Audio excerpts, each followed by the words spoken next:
उत्तर प्रदेश के जिला कौशाम्बी का एक थाना लगता है महेवा घाट। महेवा घाट थाना क्षेत्र में एक राजा का पुल है जो कि यमुना नदी के ऊपर बना हुआ है। 18 मई 2025 की देर रात की यह बात है। कार यहां पर आकर रुकती है। कार में उत्तर प्रदेश पुलिस में तैनात एक दरोगा बैठा हुआ था। दरोगा अपनी कार से उतरता है। उतरने के बाद चारों तरफ देखता है। जब देखता है कि सुनसान इलाका है, रात बहुत ज्यादा हो चुकी है, यहाँ पर कोई नहीं है दूर दूर तक, तभी वो अपनी कार की खिड़की खोलता है। खिड़की खोलने के बाद एक सर निकालता है। सर होता है एक महिला का, और उस महिला के सर को वो उसके बाल पकड़ता है और बाल पकड़ने के बाद उसे पूरी ताकत से घुमाता है और घुमाने के बाद नदी में फेंक देता है। उसकी मकसद था कि ये नदी में बह जाएगा, यहां से दूर चला जाएगा। अब उसके बाद फिर दोबारा से खिड़की खोलता है। खिड़की खोलने के बाद नग्न अवस्था में एक लड़की की लाश थी उसमें। उस लड़की की लाश को बाहर निकलता है और बाहर निकालने के बाद अब उस लाश को फेंकने का नंबर था। क्योंकि सर तो हल्का था, इसलिए उसने पहले सर को फेंक दिया और बाकी जो हिस्सा बचा हुआ था वो भारी था। आखिरकार उसमें इतनी ताकत नहीं थी कि उसे उठाकर यूं ही उसे फेंक देता। उसने कोशिश की, उसको उठाया। उठाने के बाद अब जैसे वो फेंकने की कोशिश कर रहा था, इसी बीच में एक कार और निकल के गुजरती है। जैसे कार गुजरती है, उस कार की जो लाइट थी दरोगा पर, उस लाश पर पड़ जाती है। और जैसे उस लाश पर और दरोगा पर जो लाइट पड़ती है, तब दरोगा घबरा जाता है, डर जाता है। सोचने पर मजबूर हो जाता है कि उसे लगता है कि जो कार में बैठे हुए थे जरूर उन्होंने देखा होगा, क्योंकि चोर के जो पांव होते हैं वो बहुत कमजोर होते हैं। वो डर जाता है, उस लाश को वहीं छोड़ देता है। छोड़ने के बाद अपनी कार में बैठता है और वहां से भागना शुरू कर देता है। बार बार पीछे देख रहा था, कभी साइड के मिरर में देख रहा है, कभी इस साइड के मिरर में देख रहा है, कभी वो सामने वाले मिरर में देख रहा है। देख देख के ये देखने की कोशिश कर रहा था कहीं ऐसा तो नहीं है वो कार उनका पीछा तो नहीं कर रही है। वो भागता रहता है, लेकिन पकड़ा जाता है। जब पकड़ा जाता है तो इस घटना को लगभग 10 साल बीत जाते हैं और तारीख आती है 24 सितंबर 2025। फिर वहां मामला अदालत पहुंच जाता है और अदालत ये कहती है कि ये कितना ही भाग ले, इसको तब तक सलाखों के पीछे रखो जब तक कि इसके प्राण ना निकल जाएं। यानी कि ये मरकर ही अब जेल से बाहर निकल सकता है, इससे पहले नहीं।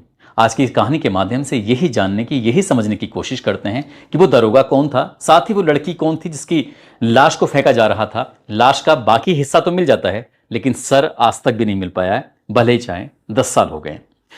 आदाब, नमस्कार, सत श्री अकाल। मैं उस्मान सैफी। आज की जो सच्ची घटना मैं आपको सुनाने जा रहा हूं, ये सच्ची घटना है उत्तर प्रदेश के जिला कानपुर का। एक थाना लगता है नजीराबाद, और नजीराबाद थाना क्षेत्र में एक चौकी लगती है गुमटी नंबर 5। ये चौकी का नाम है।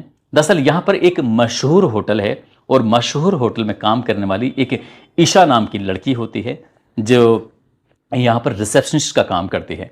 वो जैसे ही अपने घर की तरफ जा रही है, थोड़ा अंधेरा सा हो चुका था। इसका जो लड़की का घर लगता है वो कानपुर का ही एक थाना लगता है काका देव, और काका देव थाना क्षेत्र का नवीन नगर है, और नवीन नगर में एल ब्लॉक में इस लड़की का घर होता है। जैसे ही लड़की चौकी गुमटी नंबर 5 की तरफ से गुजर रही थी, उसके सर्किल, उसके एरिया से गुजर रही थी, इस लड़की के पास से 2 लड़के आते हैं और लड़के आने के बाद इसका पर्स छीनते हैं और वो पूरी ताकत से भाग लेते हैं। हालांकि इस लड़की ने खूब चीखने चिल्लाने की कोशिश की, लेकिन उसकी चीखों की आवाज़ बाकी लोगों तक नहीं पहुंची, क्योंकि बाकी लोग निकल के घरों में से आए नहीं और चोर आसानी से भाग जाते हैं। लड़की परेशान हो जाती है, रोने लगती है। अब रोते रोते वो सोचती कि करूं तो क्या करूं, कि पर्स के अंदर जरूरी कागजात भी थे, पर्स के अंदर ही उसका मोबाइल भी था और पर्स के अंदर पैसे भी थे। घर कैसे जाएगी, यही सोच रही थी। लेकिन तभी उस लड़के के दिमाग में आता है कि एक काम करते हैं, नजदीकी पुलिस स्टेशन चलते हैं। आसपास के लोगों ने कहा, मैडम आप बिल्कुल परेशान मत हो, ये गुमटी नंबर 5 चौकी है ना, बिल्कुल बिल्कुल पास में ही है, आपको वहां जाना चाहिए और वहां जाने के बाद अपनी शिकायत दर्ज करानी चाहिए, ताकि जो भी इसमें चोर होंगे वो पकड़े जा सकें। लड़की की बात समझ में आ जाती है। ईशा यहां से नजदीकी पुलिस स्टेशन पहुंच जाती है। वहां जाने के बाद दरोगा साहब से मुलाकात करती है, जो चौकी के इंचार्ज होते हैं। नाम उनका ज्ञानेंद्र सिंह होता है। दरोगा जी से बात करती है, कहती है कि साहब 2 चोर आते हैं, मेरा पर्स छीना और यहां से चले गए, उसमें जरूरी कागजात रखे हैं, मेरा मोबाइल रखा हुआ है और कुछ पैसे थे, आप इस देख लीजिए। अब उस लड़की ने जैसी बात कही है, लड़की ने ये बात करने के बाद दरोगा जी ने पूछा कि आपका नाम क्या है। लड़की ने कहा, मेरा नाम ईशा सचान है, और दरअसल उसके पिताजी इंजीनियर्स थे, तो साथ ही उसने पूरे अपने घर की जानकारी दी। और उनका बिल्कुल परेशान होने की जरूरत नहीं है, मुझ पर भरोसा रखो, मैं तुम्हारा पर्स हर हाल में किसी भी कीमत पर ढूंढ के लेके आऊँगा। दरोगा ने जब उस लड़की को तसल्ली दी, और तसल्ली न केवल दी बल्कि उस लड़की को घर तक भी छुड़वाया कि आप बिल्कुल परेशान मत होइए और फिर आके मुझसे मिलना, मैं अपनी तरफ से जांच करता हूँ। लड़की को थोड़ी तसल्ली हो जाती है, और तसल्ली होने के बाद दरोगा जी ने अपनी पूरी जान, पूरी ताकत लगा दी उन दोनों चोरों को ढूंढने के लिए। आखिरकार वो दोनों चोर हैं कौन। हालांकि पुलिस ने उन्हें एफआईआर दर्ज नहीं की थी, और दरोगा ने ये कहा कि आप एफआईआर दर्ज मत कराइए, लेकिन मैं तुम्हारे इन चोरों को जरूर पकड़ दूंगा। आखिरकार दरोगा जी लग गए अपने काम में। 11 अप्रैल 2015 को एफआईआर दर्ज कर ली जाती है, और एकदम जादू से प्रकट हो जाते हैं दोनों चोर। एक चोर का नाम होता है ज्ञान प्रकाश, और दूसरे चोर का नाम होता है छोटू यादव। दरअसल इनके पास ही मोबाइल पाया गया था और यही असली चोर भी थे। अब ये बात जब लड़की की सुनती है तो लड़की बड़ी खुश होती है, सारा सामान उसको मिल जाता है। वो इतना खुश होती है कि दरोगा जी को थैंक यू बोलती है। दरोगा जी इसलिए भी खुश थे क्योंकि दोनों की जो कम्युनिटी थी, दोनों की कास्ट जो थी वो एक ही थी। दरोगा जी भी कहीं ना कहीं उन लड़की को देखकर खुश हो जाते हैं और बीच बीच में लड़की से लगातार संपर्क भी कर रहे थे। कभी उसके होटल भी चले जाया करते थे जहां वो रिसेप्शन का काम कर रही है, और जब दोस्ती थोड़ी अच्छी सी हो जाती है तो दरोगा साहब उस लड़की के घर भी चले जाते थे। दोनों की दोस्ती थोड़ी गहरी हो जाती है। दोस्ती गहरी हो जाती है, लड़की ने अपने परिवार वालों से की और दरोगा जी ने अपने घर वालों से बात की। आखिरकार यहां से दोस्ती दोस्ती प्यार, प्यार के बाद ये फैसला करते हैं कि क्यों ना हम दोनों शादी कर लें तो कैसा रहेगा। इसलिए शादी की बात आती है, घर परिवार वालों से बातचीत की है और बातचीत होने के बाद आखिरकार 10 मार्च 2013 को दोनों की शादी होती है। हिंदू रीति रिवाज के हिसाब से धूमधाम से शादी होती है।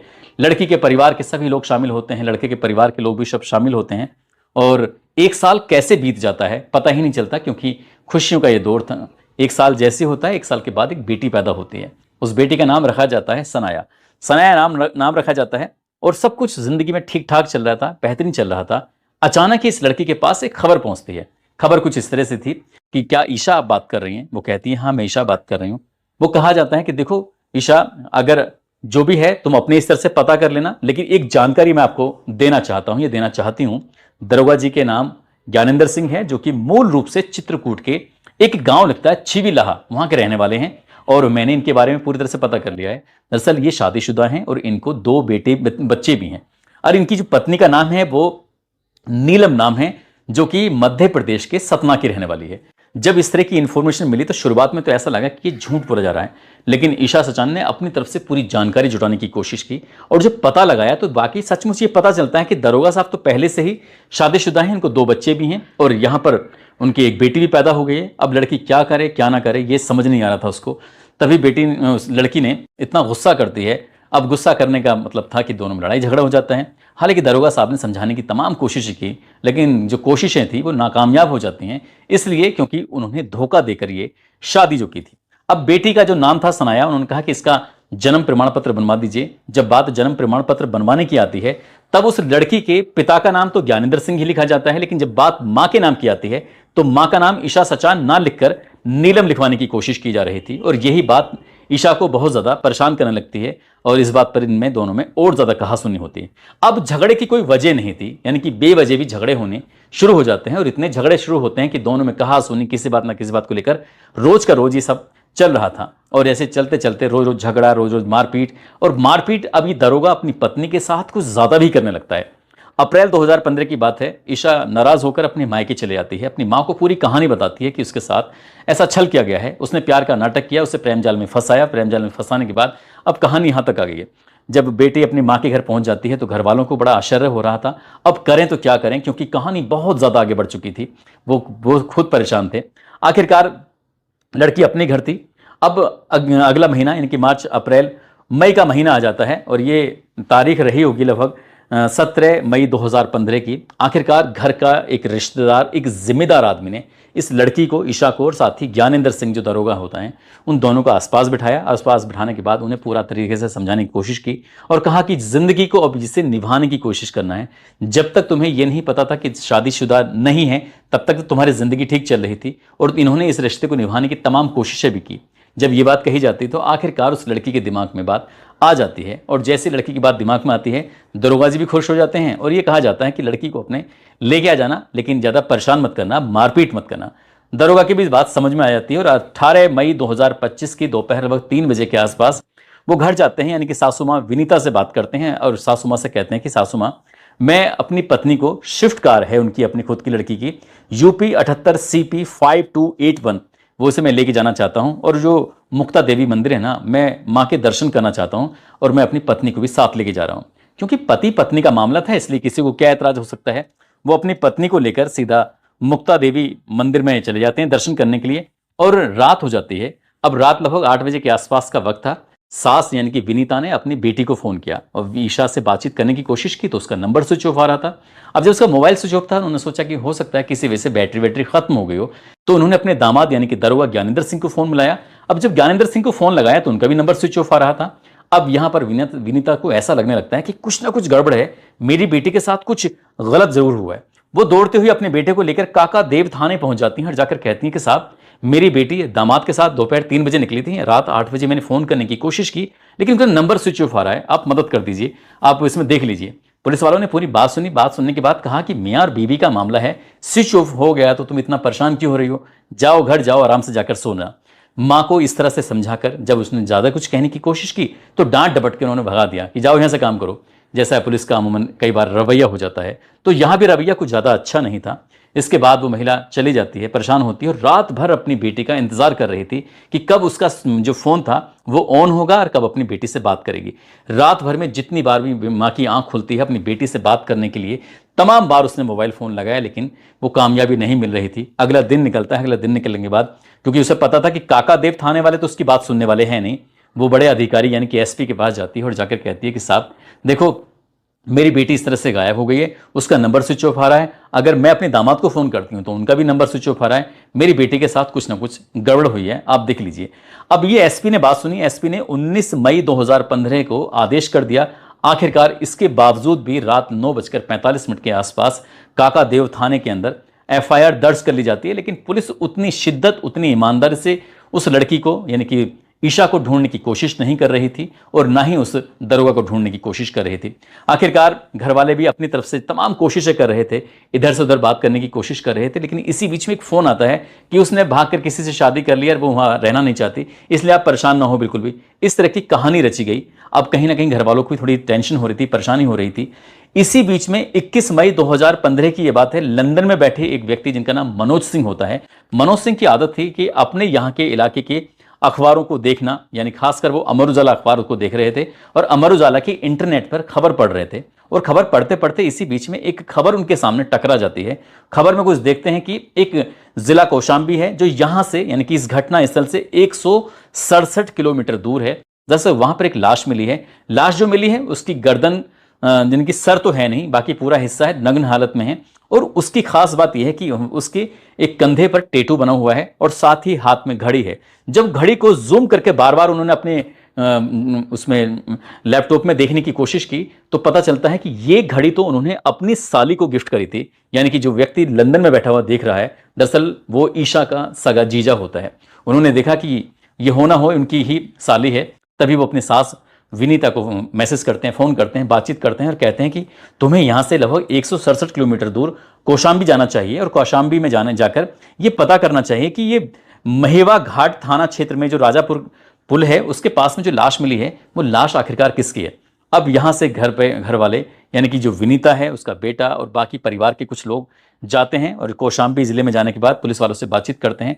उधर पुलिस वालों ने एफआईआर दर्ज कर ली थी और बाकी जो हिस्सा था, जिनकी सर था, उसे ढूंढने की तमाम कोशिशें कर रहे थे लेकिन मिल नहीं पा रहा था। वहां पर सूचना मिली थी 19 मई 2015 की सुबह लगभग 5:30 बजे के आसपास एक राहगीर को सड़क के किनारे एक लाश मिलती है नग्न अवस्था में। वो बताता है कि साहब देखो, ये जो थाना है महेवा घाट, वहां से लगभग 100 मीटर की दूरी पर है। उसने जाके सूचना दी, मोटरसाइकिल वाले ने कहा कि साहब इस तरह से लाश पड़ी हुई है। पुलिस ने लाश को कब्जे में लिया और बाकी के उसके हिस्से को तलाशने की कोशिश की लेकिन पुलिस को कुछ नहीं मिल रहा था।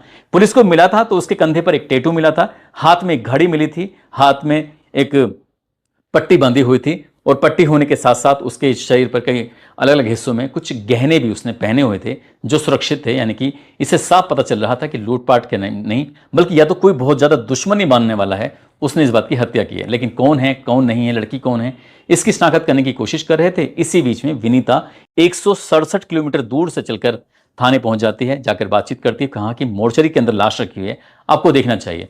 घड़ी से पहचान कर ली जाती है, मेरी बेटी की कंधे पे बने टैटू से पहचान कर ली जाती है कि बेटी की है, गहनों से पहचान कर ली जाती है और साथ ही हाथ में जो उसके पट्टी बंधी हुई थी, जो चोट लगी हुई थी, उससे पहचान कर ली जाती है। अब आखिरकार पुलिस के पास जाया जाता है, पुलिस को पूरी कहानी बताई जाती है कि मेरे दामाद की ही इसमें कुछ ना कुछ हरकत है। जो दरोगा है उस वक्त में उसकी तैनाती थी, बताया जाता है प्रतापगढ़ में, और प्रतापगढ़ में तैनाती होने के बाद आखिरकार पुलिस ने उसको ढूंढने की कोशिश करना शुरू कर दिया लेकिन पुलिस के दरोगा हाथ ही नहीं लग रहा था। चुपके से उस दरोगा ने किसी वकील से संपर्क किया और वकील से संपर्क करने के बाद 8 जून 2015 को उसने कहा कि मैं कोर्ट में सरेंडर करना चाहता हूं। जैसे ही ये बात और वकीलों को पता चलती है, दूसरे अन्य वकीलों में बात फैल जाती है कि एक दरोगा है जिसकी पोस्टिंग वहां है, कानपुर में रहने वाली एक लड़की से प्यार का नाटक किया, उसे जाल में फंसाया, शादी की और पहले से ही शादीशुदा होता है। ये कहानी पूरे कानपुर के अलग अलग इलाकों में फैल जाती है और बहुत तेजी के साथ ये मामला वायरल भी हो रहा था। उस वक्त अखबारों में प्रकाशित भी हो रहा था, छप रहा था। और वकीलों ने उस दरोगा को पकड़ा और पकड़ने के बाद उसको पीटना शुरू किया है, तो इतना पीटा कि उसके तन पर सिर्फ अंडरवियर बचा था, बाकी कोई हिस्सा उसका जो था वो सही नहीं था। यानी कि पिटाई उसकी खूब होती है। और जो पुलिस वाले साथ में आए थे उनको भी काफ़ी उनकी पिटाई हो जाती है। जो वकील पीट रहे थे तो वो देखते क्या कि कौन असली आरोपी है, कौन बचाने वाला है, उसने पीटना शुरू कर देते हैं। तभी उन पुलिस वालों ने उसके हाथ पकड़े और पकड़ने के बाद भागते चले जाते हैं। डीएम की जो ऑफिस होता है इसके ठीक सामने एक गाड़ी खड़ी हुई थी।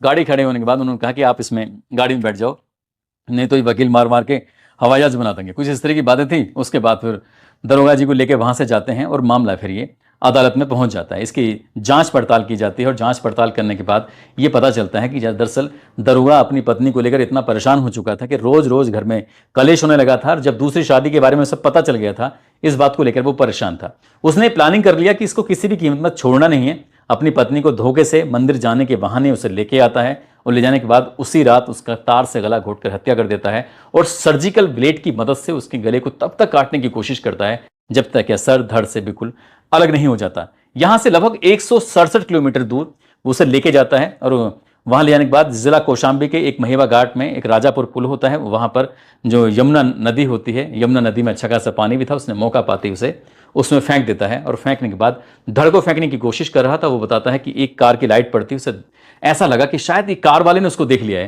लेकिन कार वाले ने उसको देखा नहीं था। देखता तो वो पुलिस को हाथों हाथ फोन कर देता। अगले दिन सुबह को कोई मोटरसाइकिल वाला जो राहगीर था वो फोन नहीं करता।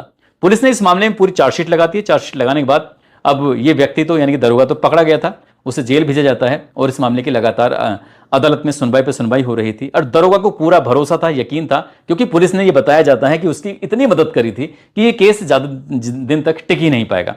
इसमें और कई लोगों को आरोपी बनाया गया था, लेकिन उनके खिलाफ पर्याप्त सबूत नहीं मिल पाते हैं। 5 ऐसे आरोपी थे, इसलिए अदालत ने उनको सबूतों के अभाव में छोड़ दिया। लेकिन ज्ञानेंद्र सिंह ने अपनी कोशिश की, खुद अदालत में वकील के भेष में भी आते थे और लड़ने की कोशिश की। अपने पूरे कई पन्नों की जो चार्जशीट लगी हुई थी उसमें से कुछ हिस्सों के उन्होंने खुद से चैलेंज किया। लेकिन जज साहब ने जो पूरी कहानी को सुना, कहानी सुनने के बाद और जो वकील ने जिरह की है और एक एक सबूत को बड़े ढंग से तरतीब के साथ रखा, तो फिर अदालत यानी कि न्यायालय अपर सत्र न्यायाधीश होती हैं शुचि श्रीवास्तव, 24 सितंबर 2025 को उन्होंने कहा कि इस व्यक्ति को आजीवन कारावास की सजा सुनाई जाती है और 50,000 रुपये जुर्माने का भी इन पर दंड रखा जाता है। जब ये खबर अखबारों में प्रकाशित होती है तो 10 साल पुराने इस घटनाक्रम की पूरी लोगों को याद आ जाती है कि 10 साल पहले किस ऐसे दरोगा ने किस तरह से प्यार का नाटक किया, किस तरह से एक हत्याकांड को अंजाम दिया था। दरअसल ये उस दौर का बहुत चर्चित घटनाओं में से एक घटना थी। दोस्तों, इस पूरे घटनाक्रम को सुनाने का उद्देश्य किसी को परेशान करना नहीं है, किसी का दिल दुखाना नहीं है, बल्कि आपको जागरूक करना है, आपको सचेत करना है और आपको ये बताना है कि जिस तरह से दरोगा ने चालाकी की और चालाकी करने के बाद एक शादी के बाद दूसरी शादी कर लेता, उसे लगा कि शायद कभी पता नहीं चल पाएगा, लेकिन अगर जब पता चलेगा तो सब कुछ राजीनामा हो जाएगा, ठीक ठाक हो जाएगा। ऐसा कुछ भी नहीं हुआ। न केवल खुद की जिंदगी बर्बाद हुई, बल्कि 2 बच्चे जो पहले थे उनकी भी जिंदगी बर्बाद हुई, पत्नी की भी जिंदगी बर्बाद हुई। एक की हत्या कर देता है और एक बेटी सनाया जिसको शायद नानी पाल रही हैं। तो इस तरह से कई लोगों की एक आदमी ने गलत फैसला लेकर इन सबकी जिंदगी बर्बाद कर दी। और शायद वो सोच रहा था कि कभी पकड़ा नहीं जाएगा, पकड़ा जाएगा तो तन पर वर्दी है, कोई क्या उसका बिगाड़ेगा। हालांकि इस बात पर जज साहब ने भी बड़ी ऐतराज किया, आपत्ति जताई कि इस मामले में जो चार्जशीट लगाई गई है, जो जांच पड़ताल की गई है, कहीं ना कहीं दरोगा का फेवरी करने की कोशिश की है। इसके जो जांच अधिकारी है उसके खिलाफ भी कार्रवाई होनी चाहिए, ऐसा बड़े अधिकारी को लिखा भी गया है। जाते जाते लखनऊ के इनाया शकील हैं और झारखंड से वकील अंसारी हैं, आगरा से अमित ठाकुर हैं। आज इनका जन्मदिन है, इनको जन्मदिन की ढेरों सारी शुभकामनाएं, बहुत बहुत मुबारकबाद। कुछ लोगों ने नाम लेने की अपील की है। समद आलम बंगाल से, पश्चिम बंगाल से, बलवान बदहाशा कासगंज से, रामचंद्र गौतम हैं, मोहम्मद वारिस, साबिर मलिक जो कि बागपत के रहने वाले हैं, निर्मल कुमार, रोशन कुमार, बलराज सिंह बिजनौर से, मयंक राज करौली से हैं, आकाश यादव अलीगढ़ से, अक्षय कुमार बिहार से, संजय चौधरी बुलंदशहर से, हरिंदर सोलंकी, प्रियंका प्रिया, अजय कुमार गोरखपुर से। आप सब लोग अपना ख्याल रखें, सुरक्षित रहें। जय हिंद, जय भारत।